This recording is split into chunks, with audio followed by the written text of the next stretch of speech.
Burmese pythons have transformed the entire ecosystem of South Florida. After arriving here as seemingly innocent pets, these snakes have overrun their new environment in just a few decades.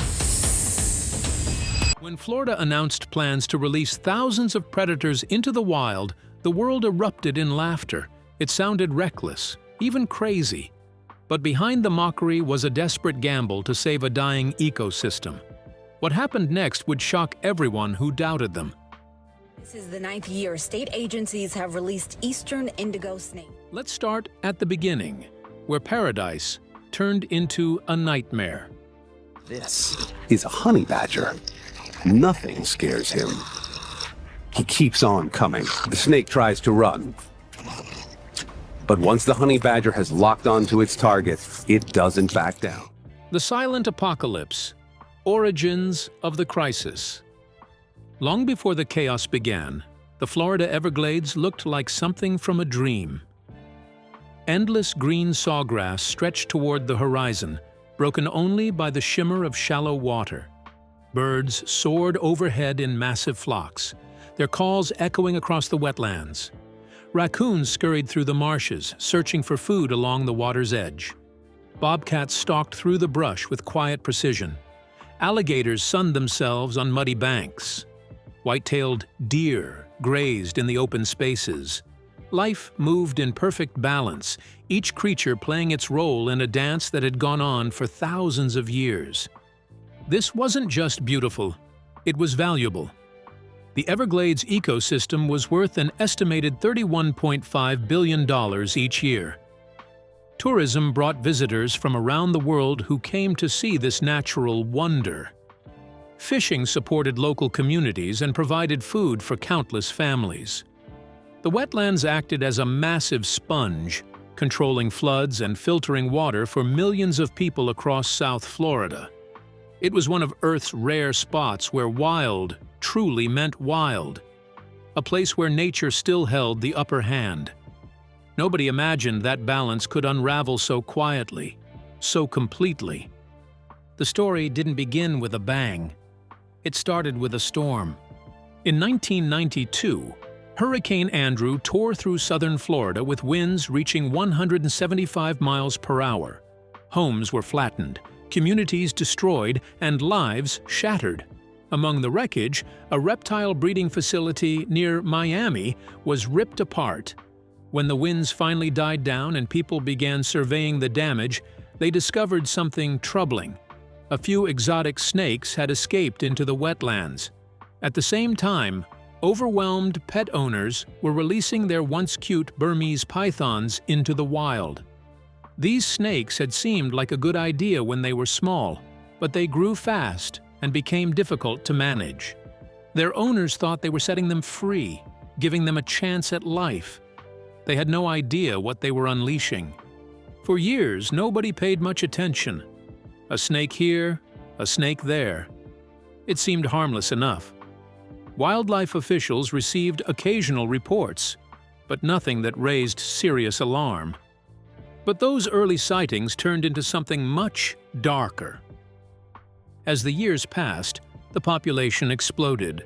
What started as a few released pets became a full-scale invasion hiding in plain sight.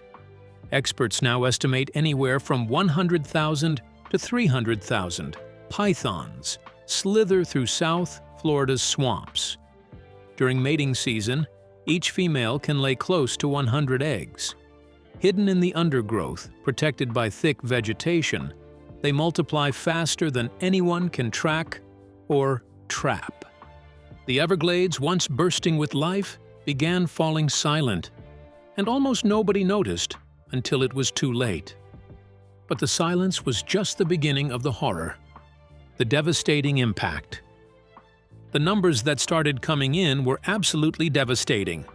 Raccoon populations dropped by 99.3%. This is the 9th year state agencies have released eastern indigo snakes. Opossums fell by 98.9%. Bobcats declined by 87.5%. Even marsh rabbits, which had always been a common sight, nearly vanished. Deer sightings fell by more than 90% in some areas. What the pythons didn't eat, they displaced. The balance that held the Everglades together was breaking apart, piece by piece. So why were these snakes so unstoppable? Every element of the Florida environment seemed designed to help them thrive. The heat, the humidity, and the endless food supply created a perfect home. With no natural predators to keep them in check, they flourished. Their camouflage made them ghosts in the grass, nearly impossible to spot. For scientists, it was like fighting an invisible enemy. Each snake removed seemed to be replaced by 10 more. The invaders had found heaven, and they were consuming it. These weren't ordinary snakes either. They were apex predators, capable of swallowing a deer whole. Some grew over 20 feet long and weighed more than 200 pounds. Videos of pythons battling alligators started surfacing, shocking the world. In a food web once ruled by native predators, the python had taken the throne. What once symbolized Florida's wild beauty was now a battlefield, and nature was losing badly. The economic stakes went far beyond wildlife. With over 23,000 snakes captured by researchers and hunters, that was barely 1% of what's actually out there. The rest remain unseen, silently breeding, spreading, and devouring. The swamp that once pulsed with life now echoed with absence. As officials searched for solutions, nothing seemed to work. The ecosystem was collapsing from within. And while everyone would soon mock Florida's plan to fight back, the truth was the apocalypse had already arrived. It wasn't loud or fiery. It was quiet, creeping, and all too real. For years, people believed there had to be a way to take the Everglades back. What came next proved how wrong that hope was. Failed solutions, desperation, and defeat. At first, Florida's response looked like something out of an adventure film. Officials opened the gates to hunters, scientists, and anyone brave enough to wade through miles of swamp, searching for the slithering invaders. In 2013, an event called the Florida Python Challenge launched. It sounded both daring and desperate. Hundreds of people showed up, armed with traps, hooks, and nerves of steel, ready to do what decades of policy couldn't. By 2024, it had become an annual event. That year alone, 857 participants from across the United States and even Canada showed up to take on the Everglades' most notorious residents. They captured 195 Burmese pythons, capturing headlines and applause from the public. The winner walked away with a $10,000 grand prize, hailed as a hero in the fight to save Florida's wild heart. For a moment, it felt like victory might finally be within reach. But the numbers hid a darker truth. A year later, the 2025 competition broke new records. The top hunter, Taylor Stanbury, caught 60 pythons. This was the highest total in the event's history. Altogether, participants pulled out 294 snakes. That sounded huge until you realized how small it really was compared to the estimated tens of thousands still slithering free. The Everglades wasn't healing, it was gasping. To make up for the shortfall, the state brought in professionals. The South Florida Water Management District hired 24 elite hunters, paid hourly to stalk the swamps year-round. These weren't weekend adventurers. They were career python chasers armed with everything science could offer. Still, the snakes always seemed one step ahead. So Florida tried something new, high-tech warfare. Engineers designed robotic rabbits that gave off heat and scent to trick pythons into striking. Dog teams were trained to sniff out reptile scent trails. Drones hovered above the wetlands, scanning for movement.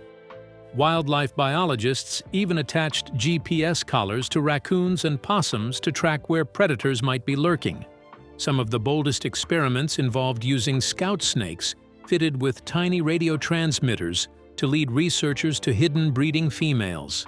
It was an ecological chess game, one humans were determined to win. Yet the harder they fought, the faster the snakes seemed to spread.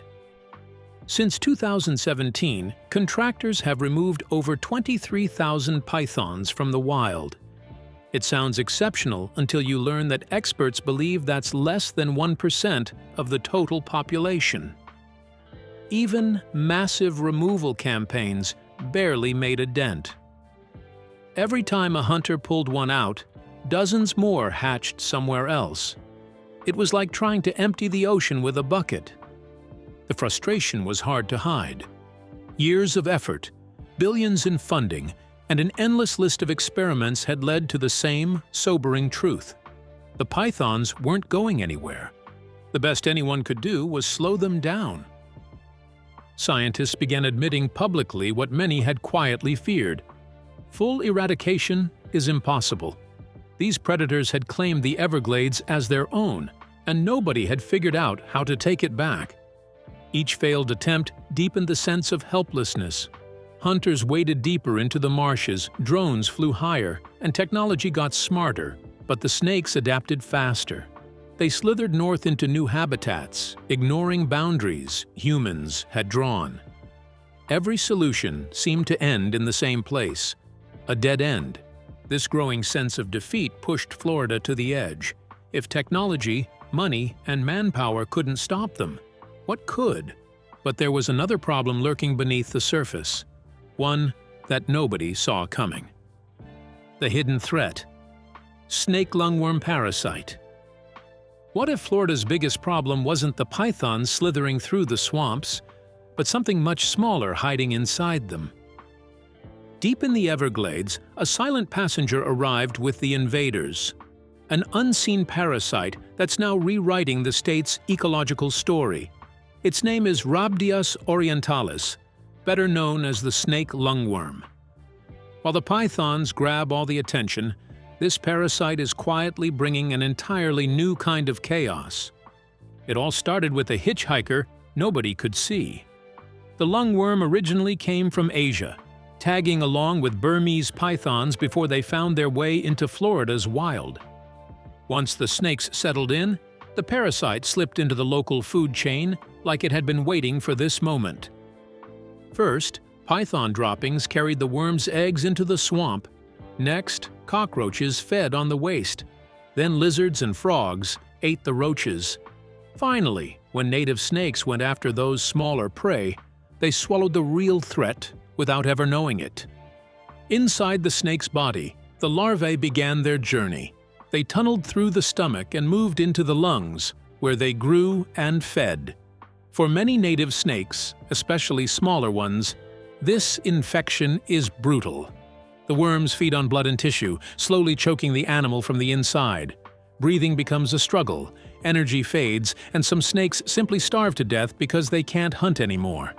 Researchers have found snakes suffering from pneumonia, open lung lesions, and in some cases, dozens of worms crawling out through the mouth. The real shock came when scientists discovered how far the lungworm had spread. 18 native snake species in Florida have already been infected. The parasite's reach now stretches through dozens of counties, as far north as Jacksonville, and even toward the Panhandle. The pythons may have started this, but the lungworm isn't waiting for them anymore. It's moving through Florida's native snakes on its own. And that's the terrifying part. When native snakes die, the balance collapses. Rodents multiply, small predators lose their food source, and the ripple effect shakes entire ecosystems. These snakes are more than background players. They're pest control, prey, and predator all in one. Scientists fear that even if every python were removed tomorrow, the lungworm would still remain. It's here, alive, and thriving in the very species meant to keep Florida's wild in balance. However, there's one strange twist to this story. The Florida cottonmouth, a native pit viper, seems to resist the parasite's attack. Nobody knows why. Is it genetics, diet, a natural immunity developed over time? Whatever the reason, it's one of the few hopeful mysteries in an otherwise grim picture. What began as a battle against giant snakes has turned into something far more complicated. An invisible invader is now spreading faster than the predator that brought it here. no cure, no treatment, and no clear way to stop it. The state thought it was dealing with a predator problem. Instead, it might be watching the slow birth of an entirely new plague. The deeper the crisis grew, the wilder the ideas became, and one plan in particular pushed the limits of belief. The laughable plan. When the news broke, it sounded like something straight out of a comedy sketch. Florida officials announced they were releasing hundreds of eastern indigo snakes, a native species, into the wild to help fight the state's invasive python crisis. The headline alone triggered a storm. Within hours, social media was flooded with jokes, memes, and disbelief. Doesn't Florida have enough snakes already? Fighting snakes with more snakes. What could go wrong? Others compared it to the mongoose disaster in Hawaii, where an attempt to fix one problem ended up creating a bigger one. For many Floridians, it sounded like another episode in the state's long history of strange wildlife decisions. News outlets quickly picked up the frenzy.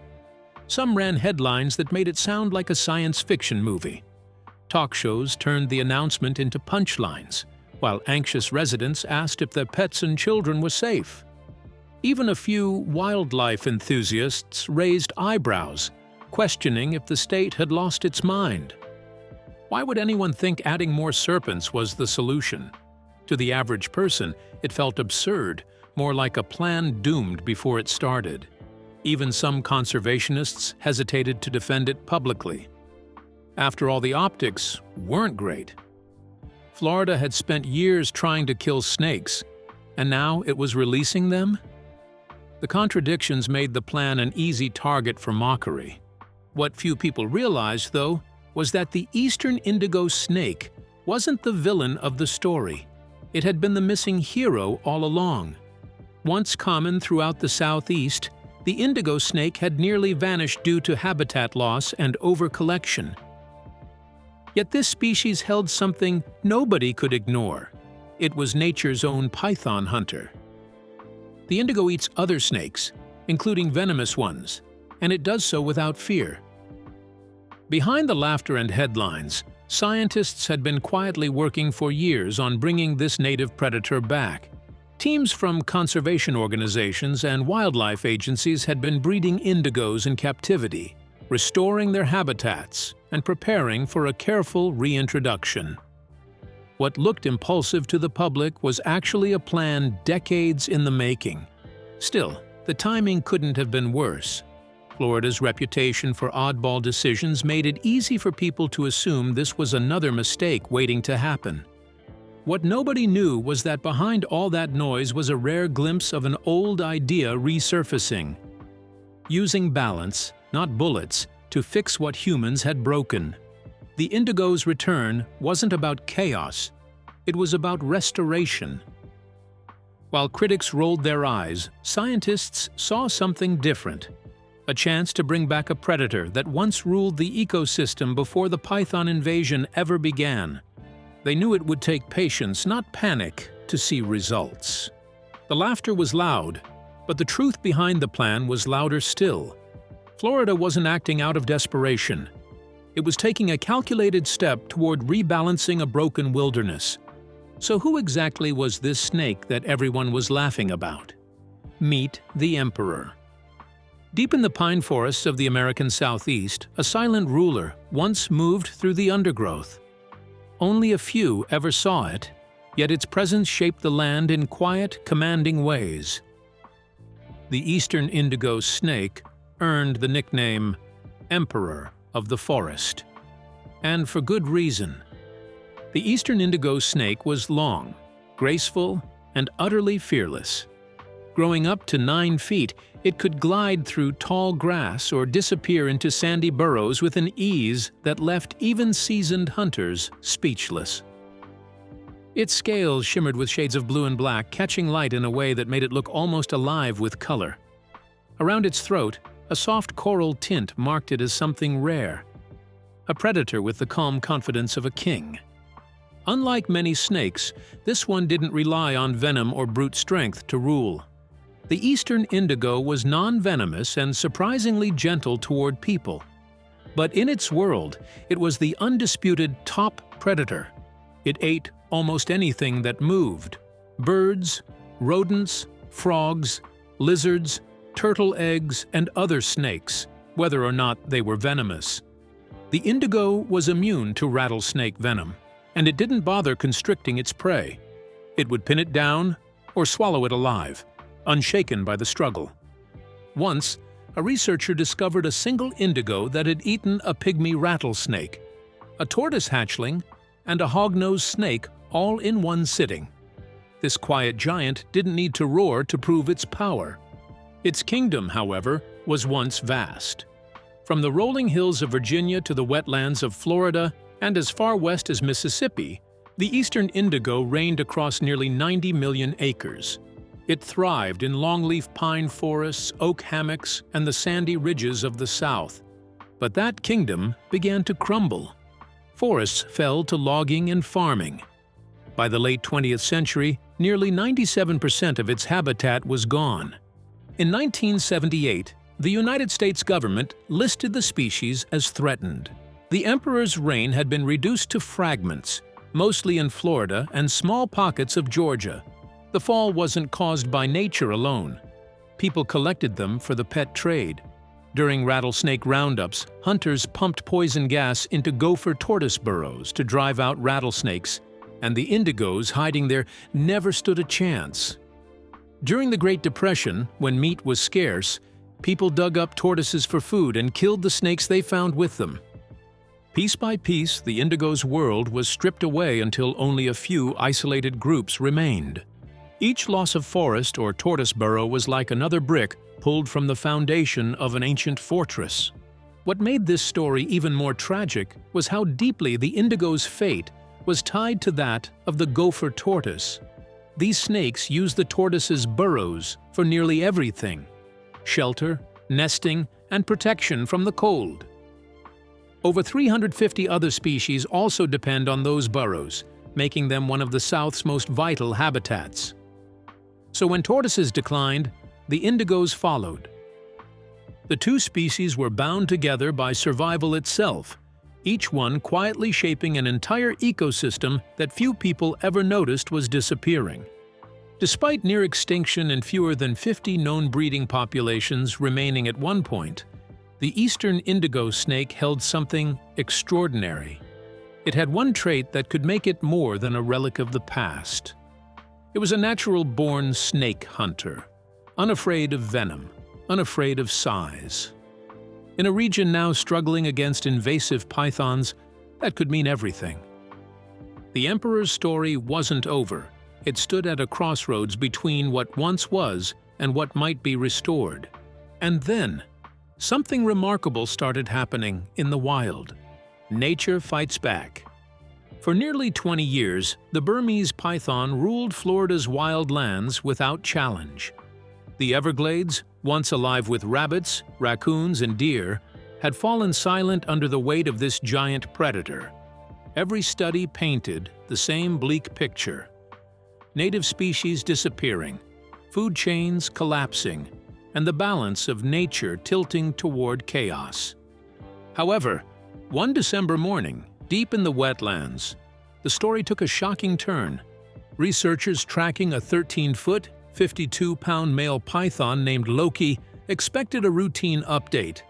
The snake had been fitted with a GPS tracker as part of a breeding study, and scientists believed he was closing in on a female. What they found instead left them speechless. Loki's body was sprawled in the grass. His massive head was chewed off and hidden under a bed of pine needles. Nobody could pinpoint what exactly had happened. A few days later, a trail camera revealed the unlikely culprit. A bobcat weighing barely 25 pounds had taken down a predator more than twice its size. This discovery stunned everyone. Wildlife experts called it a first in Florida's history. A native bobcat had ended an adult Burmese python. For years, these pythons had been the apex hunters, feared by everything around them.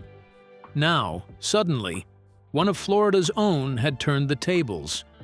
Some speculated that the cold snap had slowed the python, making it vulnerable. Others suggested the bobcat had learned something new, that these enormous snakes could be prey. Whatever the reason, the message was clear. The Everglades were beginning to fight back, and this wasn't an isolated story. Across Florida, cameras and field reports started revealing more evidence of nature adapting. Alligators have been spotted eating smaller pythons. Wildlife footage shows eastern indigo snakes consuming juvenile Burmese pythons. Even the elusive Florida panther has been documented taking on these invaders. These scenes are rare, but they show that Florida's native predators are learning to challenge the newcomers that once terrified them. For years, the pythons seemed unstoppable. They had no natural predators, reproduced in staggering numbers, and wiped out entire animal populations. They became symbols of imbalance, proof of what happens when nature is pushed too far. So when a bobcat, an alligator, or an indigo snake strikes back, it's more than an act of survival. It's a sign that the system itself is starting to recover its strength. One wildlife biologist put it best. It's a score for the home team. The Everglades are fighting back. Still, recovery doesn't happen overnight. A single bobcat can't undo 2 decades of destruction, and one indigo snake can't erase the damage of thousands of breeding pythons. For every invasive snake killed, dozens more hatch somewhere in the swamp. It's a slow war, measured not in victories, but in small, hard-earned shifts in balance. Even so, each act of resistance matters. Every native predator that learns, adapts, and passes that behavior forward is rewriting Florida's ecological story. The signs are hopeful, yet fragile. Scientists know that adaptation takes time, and time is something Florida's wildlife doesn't always have. Still, for the first time in years, there's proof that the fight isn't one-sided anymore. Nature is responding in the only way it knows, through instinct, adaptation, and quiet defiance. For 2 decades, pythons dominated. Now, Florida's natives were striking back, and the best news was yet to come. The miracle that changed everything. In the autumn of 2023, something extraordinary happened in Florida's longleaf pine sands.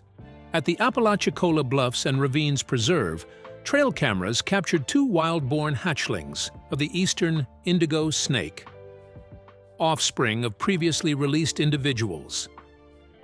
For the first time in nearly half a century, the indigo snake had reproduced in the wild in North Florida. It wasn't survival anymore. It was revival. For years, scientists had done everything possible to keep the dream alive. They bred snakes in captivity, tracked their movements, checked burrows, and hoped nature would take over. Still, progress felt fragile, like holding something too delicate to breathe on. That changed the moment those hatchlings appeared. When biologists confirmed that one of the young snakes wasn't tagged, meaning it was born outside of human help, it proved the project was working. The indigos weren't simply hanging on. They were living, hunting, and raising the next generation in their own habitat again.